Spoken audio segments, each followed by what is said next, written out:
Welcome back. Another big story here for Breakfast Extra. In a case that has captured national attention, a teenager who went viral for standing in front of Peter Obi's convoy has been freed after spending nearly 3 months in detention. The teen, Alabi Quadri, was initially arrested under controversial circumstances, sparking debate over the handling of his case by law enforcement and the judiciary.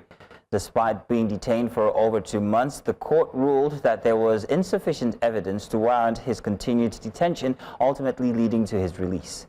The case has raised significant questions about the treatment of minors in Nigeria's justice system and the use of detention as a punitive measure for acts of protest or perceived defiance. While the police defended the teenager's detention, claiming it was justified for investigative reasons, many have criticized the actions as an overreach and an infringement on his rights. This incident has brought to light the broader issue of how minors are treated in the Nigerian legal system, especially in situations involving public figures and protests. The controversy surrounding the case also underscores the delicate balance between law enforcement, the protection of individual rights, and the role of social media in influencing public opinions. And so we have a report from earlier this week. Let's roll that report, and afterwards we'll bring in our guest. Take a look. Before the same ballet of the... This image of Alabi Quadri, arms outstretched, and Peter Obi's smile in response gained widespread attention after he stood in front of the Labour Party presidential candidate's convoy during the 2023 election. However, Quadri's life took a drastic turn after his moment of fame. In February, we organized a football match between Kirikiri inmates and Twitter influencers. So we got to know about one guy. That was there. He was owing the sum of 1.2 million naira, and that was why he was locked up. So after we helped that guy leave prison, he told us about Quadri. This family has been continuously witch-hunted since 2023. Let me also place on record that this was the second time that Quadri has been arrested. The first time, the same area boys took him before the same ballet of the community, and they demanded that part of the monies donated to Quadri be given to them. In fact, I can also tell you that the ballet of their community specifically told Quadri's mother to buy a cow with rice and cook to appease the youths. At that time, we did not hear about it. So in January, he was returning from work at night when 2 boys grabbed him, dragged him to the Amokoko Divisional Police Headquarters, and told the DPO that Quadri was involved in street fighting. To our greatest dismay, on the 27th of January, the police brought him before the same court to be remanded, only for them to get to court, and they were told that Quadri was being wanted in connection with a case of armed robbery. It was revealed that Quadri, the 17-year-old minor, had been arrested and remanded at the Kirikiri Medium Security Correctional Center with his age misrepresented. I am calling on behalf of the family that the DPO of Amokoko must be removed immediately, and that even the IPO and other officers who were involved in this very devilish act of framing up a minor for armed robbery must be made to face orderly room trial. We are also demanding that the police must pay the sum of 100 million to Quadri, having been detained since January illegally. Lastly, we demand a public apology from the Nigerian police. Currently, Quadri and the family are under constant threat. We may have to find a way to relocate them from where they are staying because they are not safe. They have been, even at that this morning, before they came to court, they still went back to threaten them. Quadri's fortunes changed when Magistrate Adetola Olorunfemi of the Apapa Magistrate Court in Lagos discharged Quadri, ordering his release. As Quadri reunites with his family, many are left wondering about the countless others who may be languishing in detention centers across Nigeria.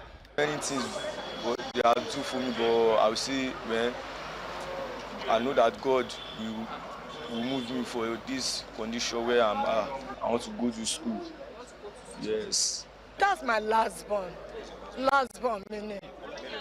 Ọmọ mẹ́rin péré náà ni mo bí. Owó tó kan ilé nìkan la gbà níbẹ̀.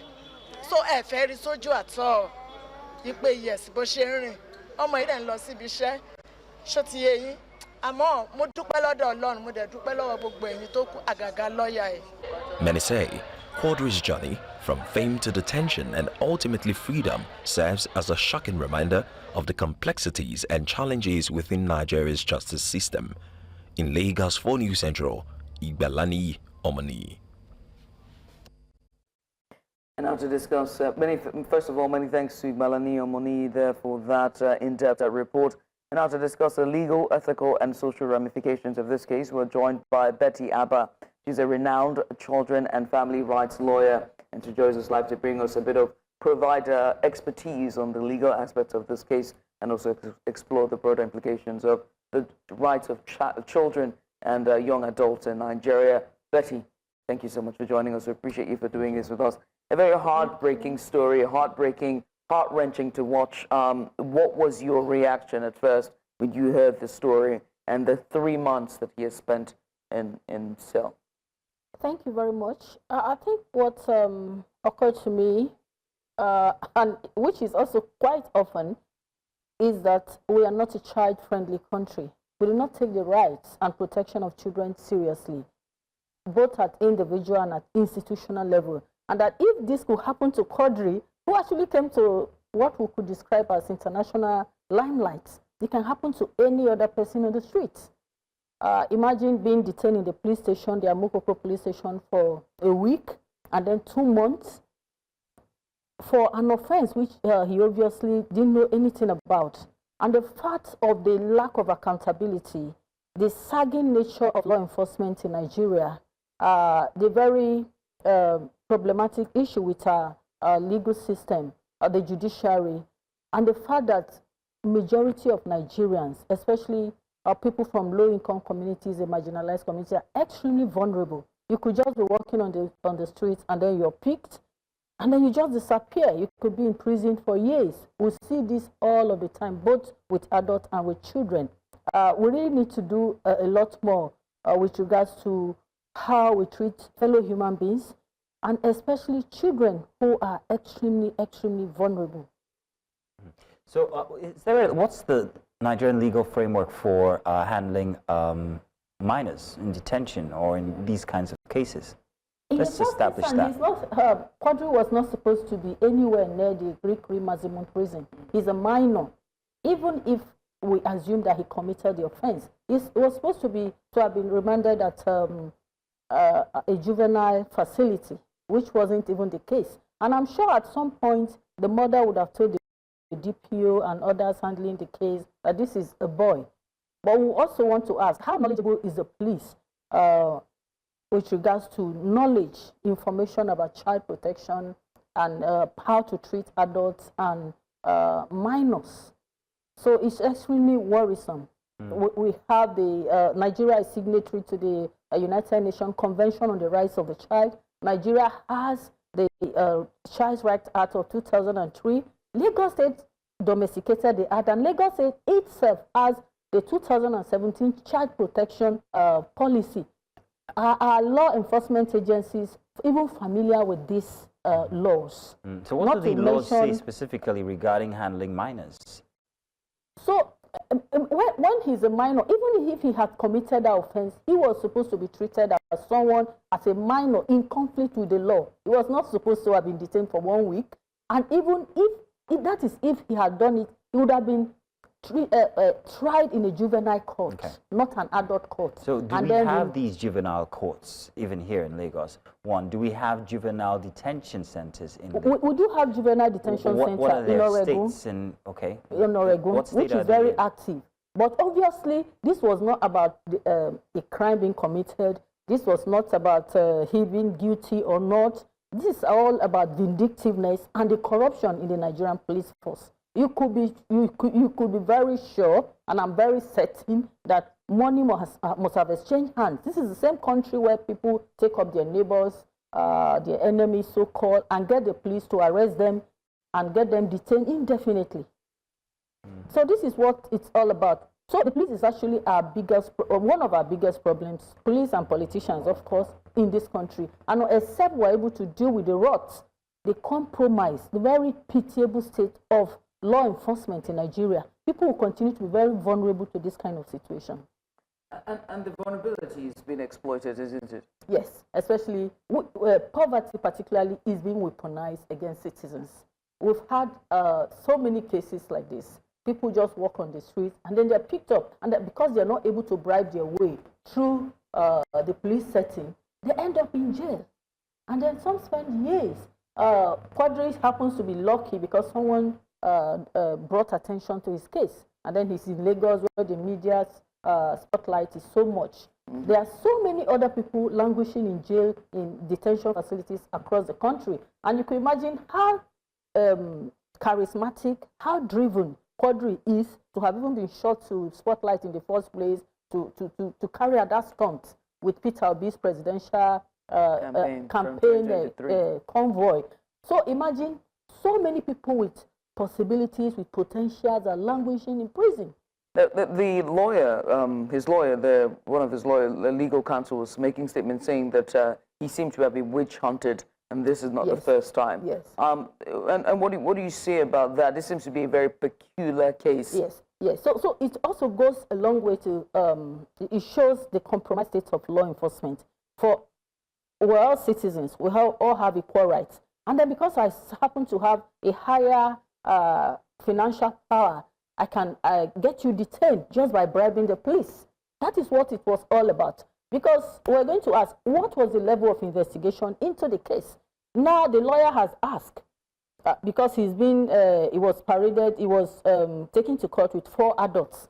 And then they claimed that he was involved in robbery operation. You know that the police does that all of the time. And Quadri does not even know these people. There are people that are completely unfamiliar with him. So it was just a setup. And the fact that the police can set up fellow human beings, the police is supposed to be our friend. The law enforcement agents are supposed to ensure law and order, the protection of life, especially vulnerable lives. If that could be used against those vulnerable people, then we really need to sit back and have a review of the setup in our police force and see how there can be like a drastic change. Look at what's happening with the Lagos State Police now. Rather than taking accountability, rather than apologizing, rather than punishing the officers involved, they are covering up.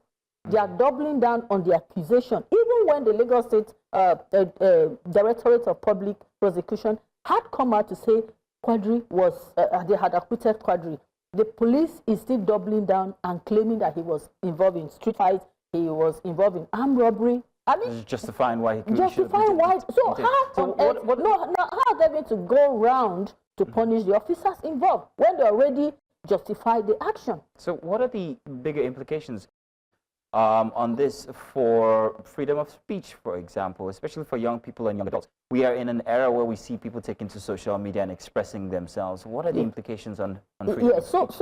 So there's a clampdown on freedom of expression. And most of us feel that the law enforcement agents, the people in power, the institutions themselves are not on our side. Because what the police is doing is emboldening corruption, they're emboldening impunity. And so that will embolden other officials to continue to be used by dubious characters to witch hunt and to punish innocent people, knowing that their organs will always justify their action. And then people will not be able to speak up because, of course, especially people from marginalized population, demographics like that of Quadri, because they know they don't have anyone backing them and the government is against them, and the big people, the government is siding with the big people, the people that are influential. We're talking about the ballet in Quadri's community, the area boys. This was a very obvious case of witch hunting. Rather than the police arresting the ballet, arresting the boys, and the officers that were involved in the entire carriage, they are trying to justify and cover up their tracks. With the police, which sends a very wrong message. With the police doubling down on the reasons for their actions, what legal recourse do you think that Quadri and his legal defense team have? Yes, I think Inibehe Effiong is doing a very excellent job by holding the police accountable. It's just like fire for fire. He's not stepping back, and he's demanding for apology from the police for compensation of 1 million naira. If I were 100 million, yes. I would have asked for maybe 1 billion because that is a major, grievous attack, a violation of his human right, of his child's rights. The mother says he is 17 years. The mother says he was born in 97, but the police say he's 18. I mean, so I will ask the police, were you the one that gave birth to the boy? And so I think they're doing the right thing by asking for compensation, for an apology. And I think that if this happens, to send this very strong message that impunity cannot continue either from the institutions or from individuals. There are people that always call for accountability. There are people that always put a searchlight on these impunities and attack on our human rights as citizens. It's a very, very sad situation indeed. And it just brings to fore other minors that have slipped through the cracks. I mean, he talked about how his popularity, his notoriety helped this case gain the prominence that it did. And so for persons who might be watching this and know a minor or might just find themselves in this situation, you know, God forbid, what would then be, what can they do? Who do we reach out to? I think they should reach out to NGOs around them. They should reach out to, we have a lot of social media influencers. Someone like a very dark man that is doing the work of an entire institution, calling for accountability, even if not really my favorite controversial. You may not like him, but I think he's been very efficient. Yes, he's been very efficient at what he does. But advocacy, calling for accountability, I mean, exposing some of these things. And we've seen some of the results with the prison and some of these things. And I think there's people can also take to their own social media, because the police time and time again have proven that they're really not on our side. There are exceptional cases where they do well, but I think people have to take to stand up to seek redress by whatever means is available to them, rather than keeping quiet. We've had a case of a boy who was tortured in a market in Quadri market, one of the markets around, because he was set up. Someone, his friend, stole money and claimed that he told the money to get a cooperative money. His aunt was in charge of the cooperative, and then the boy ran away. So they caught the boy and tortured him, turned him upside down. He nearly died. He was hospitalized for 2 weeks. Now, some people got in touch. I think Punch reported it, and then they decided to report it to the police station and all of that. At the end of the day, the people were arrested and then released, rather than charged to court. Such impunity. So it's all about who is able to bribe the police to see that the case is not taken forward. And then we're lost. This police thing that you just said. People cannot get justice. And this is just a little boy. So it's almost like the same thing that happened to Quadri. We've had cases of a teenager being raped, and then the father of the victim being arrested because the people involved in the gang rape were very children of very influential members of the community. That's very local chief unfortunate. and all of that. So I think we have a lot to do with regards to the miracles. Starting with rights education. Yes, rights education and the state of our law enforcement. It really has to be addressed. Ms. Betty Abba, I want to say thank you very much for giving us your time and sharing with us your opinion on the matter, expert opinion. Thank you very much. We hope that Quadri is, the threats, we hope that they stop and that maybe he's compensated as he should.